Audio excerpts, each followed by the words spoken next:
আসসালামু আলাইকুম। আলহামদুলিল্লাহ। তো আমি এই দ্বিতীয় খাটের কাজ শুরু করলাম। তো মূল ডিজাইনটা আজকে থেকে শুরু করতেছি। এখানে ডিজাইন হবে এবং এখানে কী কী ডিজাইন হয় সকল ভিডিও আপনাদেরকে দেবো আমি। আর আপনারা আমার এই ডিজাইনের ভিডিওগুলো শেয়ার করে দেবেন। এটা হচ্ছে একটা বেডরুমের ভিতরে খাট। এই যে দেখতে পাচ্ছেন আপনারা, এটা হচ্ছে খাট বালি সিমেন্ট দিয়ে। তো ডিজাইনগুলো কেমন হয় সেটা আপনারা জানাবেন।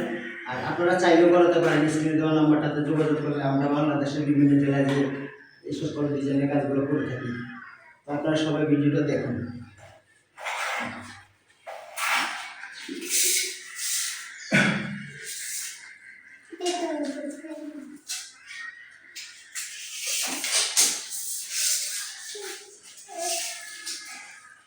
স্টপ করুন।